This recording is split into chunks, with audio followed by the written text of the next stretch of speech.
Son vaxtlar Azərbaycanda toylar öz mahiyyətindən uzaqlaşıb, daha çox dəbdəbə və şouya çevrilib. Bu isə həm maddi, həm mənəvi, həm də psixoloji baxımdan insanlara və cəmiyyətə mənfi təsir göstərir. Dünyanın bir çox sivil ölkəsində toylar 50-60 nəfərin iştirakı ilə sadə formada keçirilir. Publika az xəbər verir ki, bu sözləri Axaraza açıqlamasında Sağlam Cəmiyyət Hərəkatının rəhbəri, sosioloq Elçin Bayramlı toyların dəbdəbəli keçirilməsi barədə danışarkən deyib. Onun sözlərinə görə toyun mahiyyəti ailə qurulmasının qeyd olunması.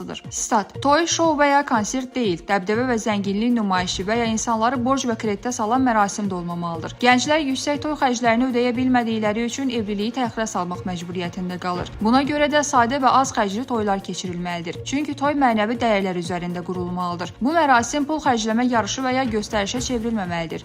Əks halda bu yanaşma həm ailələrin qurulmasında, həm də maddi vəziyyətdə ciddi problemlər yaradır. Bu səbəbdən toylar yalnız nikahın rəsmiləşməsi və ailə qurulmasının qeyd olunması kimi ən yaxın insanların iştirakı ilə oğlan və qız tərəfdən ümumilikdə 50-60 nəfərdən çox olmamaq şərti ilə keçirilməlidir. Statın sonu. Sosioloq vurğulayıb ki, yaxın qohumların, bir neçə dostun, qonşunun və iş yoldaşının iştirakı ilə sayda toyların keçirilməsi daha məqsədə uyğun olar. Belə mərasimlərdə artıq və lazımsız xərclər, şou və pul tələləri yığışdırılmalı, nikahın rəsmiləşməsi, təbriklər, sadə süfrə və biraz musiqi, rəqs kifayət etməlidir. Çünki toya yazılan pullar da çox vaxt yeni ailəyə dəstək yox, müxtəlif xidmət sahiblərinin qazancına çevrilir. Elçin Bayramlı qeyd edib ki, Azərbaycan toyların ənənəvi forması əslində sadə olub. Stat: Ailənin qurulması yaxın insanların iştirakı ilə keçirilən bir mərasim idi. Buna görə də son 20-30 ildə formalaşan bu şou və biznes xarakterli modeldən imtina edərək ənənəvi və sadə qaydalara qayıtmaq daha düzgün olar. Statın sonu.